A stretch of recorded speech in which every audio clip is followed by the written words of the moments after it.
Salam sejahtera untuk kita semua. Pelajaran Sekolah Sahabat dengan tema utama Surat Efesus, pelajaran ke-7, Kesatuan Tubuh Kristus. Kamis 10 Agustus, bertumbuh ke dalam Kristus. Bahaya apakah yang mengancam kedewasaan gereja yang seperti Kristus? Paulus memandang lingkungan yang tidak berbeda dengan lingkungan kita, di mana berbagai gagasan seperti rupa-rupa angin pengajaran dan permainan palsu adalah serangan ke atas orang percaya. Dia menggunakan 3 set gambar untuk menggambarkan bahaya teologi yang menentang. Yang pertama, ketidakdewasaan masa kanak-kanak, sehingga kita bukan lagi anak-anak. Yang kedua, bahaya di laut lepas, diombang-ambingkan oleh rupa-rupa angin pengajaran. Dan yang ketiga, ditipu oleh orang-orang pintar yang mempraktekkan sulap tangan seperti penjudi. Paulus menggunakan secara kiasan kata Yunani kubeia atau bermain dadu, yang berarti licik atau tipu daya. Paulus percaya perpecahan adalah tanda kesalahan yang penting.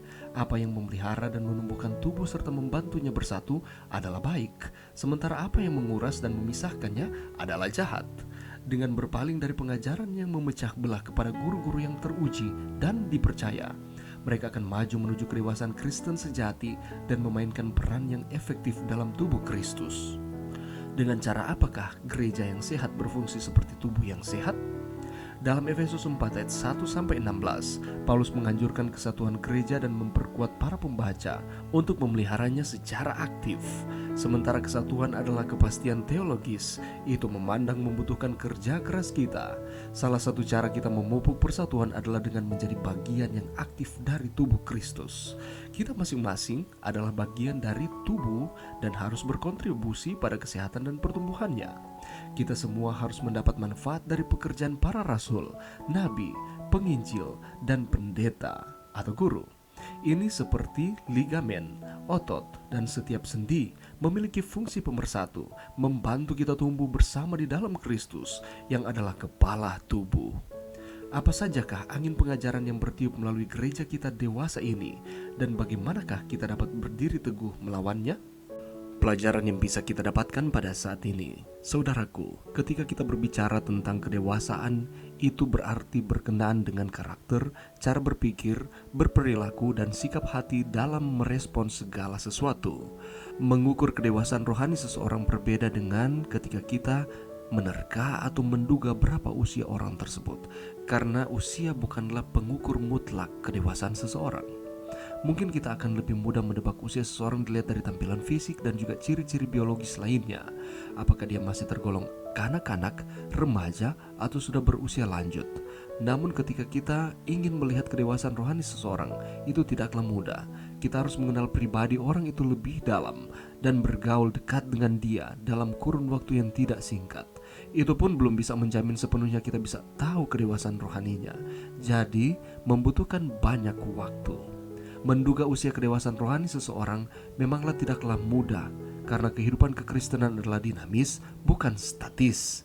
Harus terus bertumbuh dari hari ke hari. Tuhan menghendaki setiap orang percaya mencapai kedewasaan penuh, bukan seperti yang dicatat di dalam ayatnya yang ke-14. Di sana dikatakan seperti ini, bukan lagi anak-anak yang diombang-ambingkan oleh rupa-rupa angin pengajaran, oleh permainan palsu manusia, dalam kelicikan mereka yang menyesatkan. Kedewasaan dalam hal apakah yang harus menjadi target hidup kita? Salah satunya adalah harus dewasa di dalam firman. Makanan keras adalah untuk orang-orang dewasa yang karena mempunyai panca indera yang terlatih untuk membedakan orang baik daripada yang jahat. Ibrani 5 ayat 14. Orang yang dewasa secara rohani pasti mencintai akan firman Tuhan. Hatinya harus terus haus dan lapar terhadap firman Tuhan. Segala pikiran dan tindakan terarah kepada firman Tuhan yang direnungkannya dengan sungguh-sungguh. Itulah sebabnya Mazmur Daud mengatakan, renungkanlah firman itu siang dan malam. Seorang yang dewasa secara rohani tidak akan mudah tersinggung atau marah jika ditegur oleh firman Tuhan.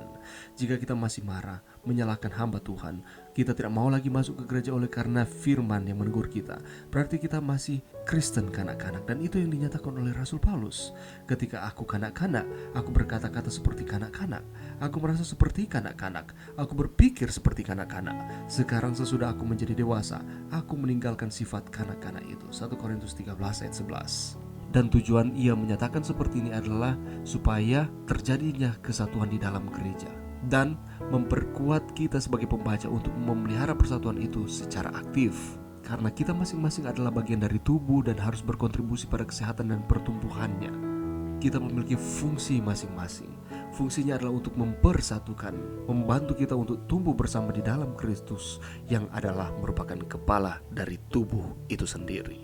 Oleh karena itu mari kita bertumbuh ke dalam Kristus sehingga kita dapat mencapai kedewasaan rohani di dalam Tuhan. Mari berdoa. Terima kasih Tuhan atas firman-Mu pada saat ini. Bantu kami Tuhan untuk kami terus bertumbuh di dalam Kristus. Kami menjadi dewasa secara rohani hanya di dalam Kristus. Ini doa kami Tuhan di dalam nama Yesus. Amin.